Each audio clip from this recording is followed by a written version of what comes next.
Ini Rick. Hari ini dia tidak mahu merakam, tetapi anda klik lagi videonya. Jadi dia kini hanya akan minum minuman berkarbonat.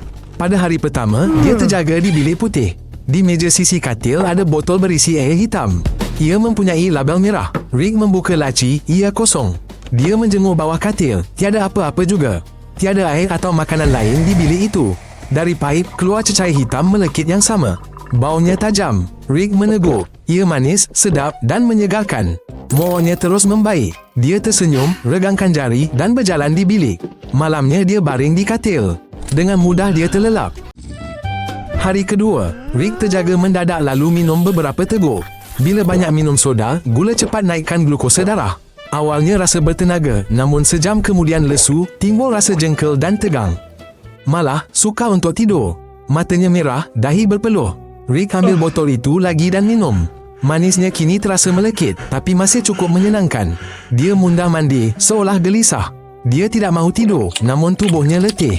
Rick duduk bersandar di dinding, menggosok leher, mendengar bunyi kipas. Dia tak boleh duduk diam lama, risau tanpa sebab nyata. Rick memungut barang kecil dan terus memainkannya dengan jari. Hari ketiga, Rick bangun awal, tangannya menggigil. Dia pantas mencapai botol, lalu menumpahkannya ke diri sendiri. Cahaya, bunyi tapak kaki, malah nafasnya sendiri mengganggunya. Rick membaling botol kosong ke dinding, kemudian memegang kepalanya. Wajahnya bengis, bibirnya tegang. Dia baring di lantai, memandang siling. Lalu dia ketawa kuat tanpa sebab. Rick ke dinding, berdiri hidung melekat, seolah mencari sesuatu. Kemudian dia sedar tingkahnya tidak wajar, lalu dia lebih marah. Hari keempat, dia terjaga di tengah botol-botol berselerap. Perut dan ususnya mula sengsara akibat asid dan gula. Kejang, kembung perut muncul. Setiap tegukan kini terasa sakit. Air paip berbuih cecair hitam lagi. Rick mencuci muka dengannya. Namun keadaan makin teruk. Dia duduk, memegang perutnya. Dia memandang kosong. Fikirannya kacau bilau. Dia minum lagi seolah tidak boleh berhenti. Ada kesan minuman bergas kering di bibirnya.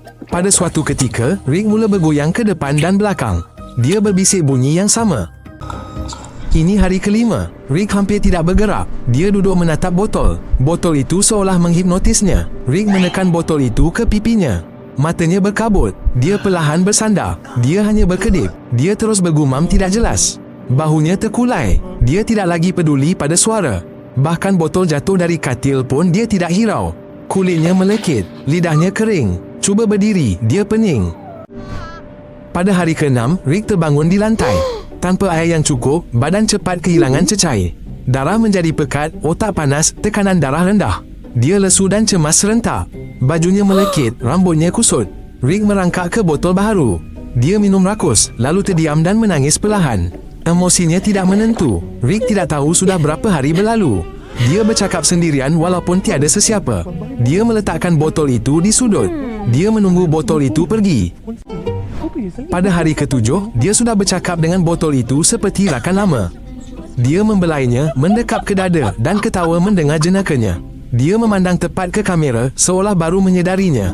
Ada ketakutan di matanya. Dia memecahkan botol itu ke dinding lalu merangkak ke botol lain. Akal sehatnya telah hilang, tetapi eksperimen diteruskan.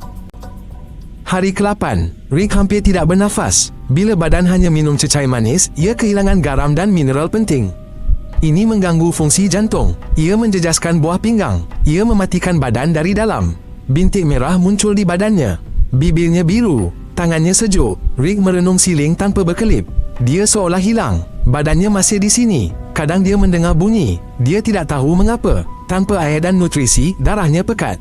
Otak kurang menerima oksigen. Dia berbaring dan separuh sedar. Dia tidak tahu berapa lama masa berlalu. Pada hari ke-9, Rick tidak lagi bergerak. Nadi jarang dan bilik itu senyap sepanjang hari. Di sudut ada timbunan botol dan kamera merakam imej statik. Di sebalik kaca, seseorang membuat catatan, kesedaran tiada, mata terbuka. Badan makan dirinya sendiri, otot mula digunakan sebagai bahan api. Jadi, mengangkat tangan pun adalah suatu usaha besar bagi Rick. Jika paras gula dan garam menjadi lebih tidak stabil, koma boleh berlaku. Maka pada hari ke-10, keadaannya hampir kelihatan tanpa harapan. Dia seolah-olah larut dalam bilik itu. Hanya tubuh dan mata plastiknya. Hari ke-11, Rick tidak lagi bergerak. Tubuhnya telah lemah sepenuhnya. Bekalan air dan tenaga sudah habis. Akibat dehidrasi berterusan dan kekurangan elektrolit, jantungnya tidak dapat menampung beban itu. Organ-organ dalamannya mula berhenti berfungsi satu demi satu. Para doktor merekodkan henti pernafasan. Mereka mengakhiri protokol itu. Jika anda belajar sesuatu yang baru, kuranglah minum minuman berkarbonat. Jangan lupa juga langgan Rig. Kita berharap dia selamat. Nantikan episod baru tidak lama lagi.